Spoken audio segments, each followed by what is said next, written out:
இப்போ நம்ம லட்சியங்களுக்காக நம்ம தியானம் செய்கிறோம் சரி, அடுத்தவங்களுடைய லட்சியத்துக்காக நம்ம செய்யலாமா? நமது மனதின் சக்தி மிக மிக அதிகம். பிரபஞ்ச சக்தியுடனே ஒரு பெரிய தொடர்பில் நாம் இருக்கிற நேரம் அது. இப்போ அவங்க என்ன கேட்டாங்கன்னா, அவருக்காக நான் தியானம் செய்யலாமா அப்படின்னா செய்யுங்க. அவர் இந்த படிப்பெல்லாம் முடிச்சுட்டு அவர் நல்ல உத்தியோகத்தில் சம்பாதிக்கிற மாதிரியெல்லாம் நீங்கள் பாருங்கன்னு சொன்னேன். அந்த தியானத்தில் போய் இதை யோசிக்கிறதுக்கு முன்னாடி இப்போ அவங்களுக்கு என்ன தேவை அப்படிங்கிறது நீங்கள் ஒரு முடிவு எடுக்கிறீங்க. அவங்களுக்கு இது வேணும், இது நடந்தால் நல்லாயிருக்கும்னு நினச்சி நீங்கள் தியானம் பண்ணுறீங்க. அப்படி நீங்களாக ஒரு முடிவு எடுக்கும்போது சில சமயம் அவங்க மனசில் என்ன இருக்குன்னு தெரியாமல் இருக்கலாம். மகனும் மருமகளும் 2வது குழந்தை வேண்டான்னு நினைக்கிறாங்க. ஒரு குழந்தை போகிறோம், இதான் எங்களால் பார்த்துக்க முடியும்னு சொல்கிறாங்க. ஆனால் எனக்கு அவங்களுக்கு 2வதாக ஒரு பையன் பிறந்தா நல்லா இருக்கும்னு நான் ஆசைப்பட்றேன். பட் ஏதோ ஒரு காரணத்தினால அந்த லட்சியம் அவங்களுக்கு நிறைவேறலை, அந்த விஷயம் நடக்கலைன்னு வச்சுங்க.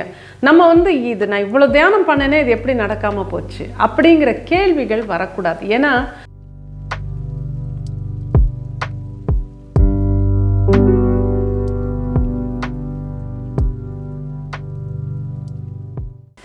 வணக்கம். நமது வகுப்புகளில் உங்களுடைய லட்சியங்கள் நிறைவேறத்துக்காக எப்படி தியானம் பண்ணணும்னு நிறைய நான் சொல்லி கொடுத்துருக்கேன். நிறைய வீடியோஸ்லேயும் நம்ம பேசியிருக்கோம், யூடியூப்பில் கூட. இப்போ அந்த ஆல்ஃபா நிலை, அந்த தியான நிலைக்கு போய் ஆழ்மனம் திறந்திருக்கும் போது உங்களுடைய லட்சியம் நிறைவேறத்துக்காக அந்த லட்சியத்தை மனத்திரையில் பாருங்கள், அது நிறைவேற மாதிரி பாருங்கள் அப்படின்னு சொல்லி கொடுத்து இதுக்கு நிறைய இன்புட்ஸ் எல்லாம் நான் கொடுத்துருக்கேன். இப்போது இந்த மாதிரி சொல்லும்போது பல பேர்கிட்டேருந்து வர்ற ஒரு கேள்வி, இம்மீடியட்டாக வரக்கூடிய கேள்வி என்னென்னா, இப்போ நம்ம லட்சியங்களுக்காக நம்ம தியானம் செய்கிறோம் சரி, அடுத்தவங்களுடைய லட்சியத்துக்காக நம்ம செய்யலாமா அப்படிங்கிறது முதல் கேள்வியாக நிறைய பேர்கிட்டேருந்து வரும். அதுக்கு ஒரு பதிலாகத்தான் இந்த பதிவு இன்னைக்கு.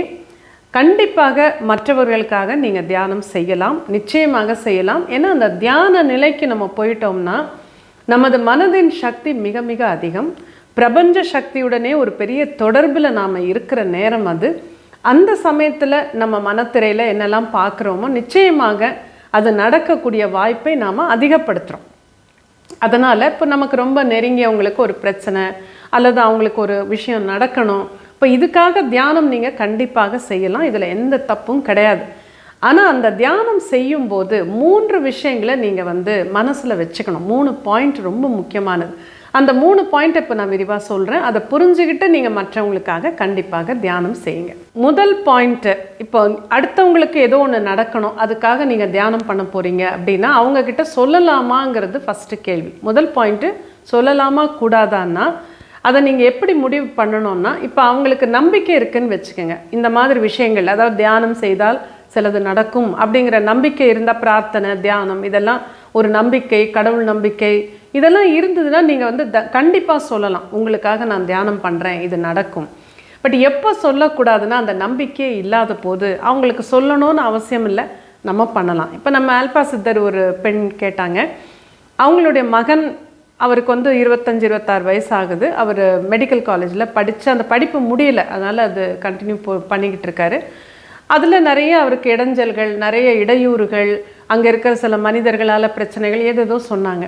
இப்போ அவங்க என்ன கேட்டாங்கன்னா, அவருக்காக நான் தியானம் செய்யலாமா அப்படின்னா செய்யுங்க. அவர் இந்த படிப்பெல்லாம் முடிச்சுட்டு அவர் நல்ல உத்தியோகத்தில் சம்பாதிக்கிற மாதிரியெல்லாம் நீங்கள் பாருங்கன்னு சொன்னேன். அப்போ அவங்க என்ன சொன்னாங்க, நான் அவங்ககிட்ட சொல்லலாமா அப்படின்னு கேட்டாங்க. நான் அந்த பேக்ரவுண்ட் என்னன்னு கேட்டபோது அவருடைய மகனுக்கு சுத்தமாக அதில் நம்பிக்கையே கிடையாது. இவங்க தியானம் பண்ணுறதுலேயே அவருக்கு பெரிய விருப்பம் கிடையாது. என்னது கண்ணை மூடிட்டு உட்காந்து எதோ பண்ணுறீங்கன்னு அதை கிண்டலாக தான் அவர் பேசிகிட்டு இருக்கார் வீட்டில். அப்படி இருக்கிற சூழ்நிலையில் நான் என்ன சொன்னேன்னா, நீங்கள் சொல்லாதீங்க, நீங்கள் பாட்டுக்கு நல்லா தியானம் பண்ணுங்கள், அவரோட ஆழ்மனசுலையும் பேசுங்க, அவருக்கு என்ன நடக்கணுமோ நல்ல விஷயங்கள் அது நடந்த மாதிரி பாருங்கள். சொல்லாமல் செய்யும்போது அது நடக்கக்கூடிய வாய்ப்பு அதிகம். இப்போ சொல்லும்போது என்ன ஆகுதுன்னா, அவங்களும் அதை ஏற்றுக்கொள்ள மாட்டாங்க, வேணும்னே ஏதாவது விதண்டாவாதமாக பேசுவாங்க. அப்போது செய்கிறவங்களுக்கும் மனசில் இதை நம்ம எப்படி செய்கிறது, செய்யலாமா வேண்டாமான்னு ஒரு குழப்பம் வந்துடும். அதனால் நீங்கள் யாருக்காகவாவது தியானம் பண்ண போகிறீங்கன்னா அவங்களுக்கு ஒரு நம்பிக்கை இருக்குன்னா கண்டிப்பாக சொன்னீங்கன்னா அவங்களுக்கும் ஆறுதலாக இருக்கும். உங்களுக்காக நான் பண்ணுறேன், கவலைப்படாதீங்க, நடக்கும் அப்படின்னு சொல்லலாம். ஆனால் நம்பிக்கை இல்லாத போது அவங்கக்கிட்ட போய் அதை சொல்லி நீ என்ன தியானம் பண்ணுறதுனால எனக்கு என்ன நடக்க போகுதுன்னு கேட்டாங்கன்னா உங்களுக்கும் ஒரு மாதிரி இருக்கும். நீங்கள் தியானம் செய்யும்போது முழு மனதோடு செய்ய முடியாது. அதனால் இதை மட்டும் ஒரு ஃபஸ்ட்டு பாயிண்ட்டாக இதை ஞாபகம் வச்சுக்கோங்க. அடுத்த பாயிண்ட் என்னென்னா, இப்போ தியானம் பண்ண போகிறீங்க அவங்களுக்காக அப்படிங்கும்போது நீங்கள் உட்காந்து தியானம் செய்கிறீங்க. அந்த தியானத்தில் போய் இதை யோசிக்கிறதுக்கு முன்னாடி இப்போ அவங்களுக்கு என்ன தேவை அப்படிங்கிறது நீங்கள் ஒரு முடிவு எடுக்கிறீங்க. அவங்களுக்கு இது வேணும், இது நடந்தால் நல்லாயிருக்கும்னு நினச்சி நீங்கள் தியானம் பண்ணுறீங்க. அப்படி நீங்களாக ஒரு முடிவு எடுக்கும்போது சில சமயம் அவங்க மனசில் என்ன இருக்குதுன்னு தெரியாமல் இருக்கலாம். அதில் ஒரு கிளாஷ் வரக்கூடாது. நீங்கள் ஒருத்தருக்காக தியானம் பண்ணுறீங்கன்னா அவங்க என்ன விரும்புகிறாங்கன்னு தெரிஞ்சுக்கிட்டு பண்ணிங்கன்னா அது ரொம்ப அற்புதமாக இருக்கும். இப்போ ஒரு உதாரணம் சொல்கிறேன். ஒரு முறை ஒரு பெண், நம்ம ஆல்ஃபா சித்தர் தான், கொஞ்சம் வயதானவங்க, அவங்க என்னை சந்திக்க வந்திருந்தாங்க சில வருடங்கள் முன்னாடி. அப்போ என்ன சொன்னாங்கன்னா, அவங்க மகனும் மருமகளும் அமெரிக்காவில் இருக்காங்க. அவங்களுக்கு குழந்தை வேணும்னு நான் தியானம் பண்ணிக்கிட்டு இருக்கேன், எனக்கு இன்னும் கொஞ்சம் சொல்லுங்கள், நான் எப்படி பண்ணால் நல்லா இருக்கும்னு கேட்டாங்க. நானும் அவங்களுக்கு சொன்னேன், நீங்கள் உங்கள் மருமகள் ப்ரெக்னெண்ட்டாக இருக்கிற மாதிரி, கருவுற்று இருக்கிற மாதிரி முதல்ல பாருங்கள், அந்த காட்சியை அப்படியே கொண்டு போய் அவங்களுக்கு குழந்தை பிறந்து இப்படி விளக்கங்கள் சொன்னேன். எப்படிலாம் பார்த்தா நிறைய பேருக்கு நடந்திருக்குங்கிறதெல்லாம் அவங்களுக்கு எடுத்து சொன்னேன். அப்புறம் நான் கேட்டேன், எவ்வளோ வருஷம் ஆச்சு கல்யாணம் ஆகினா?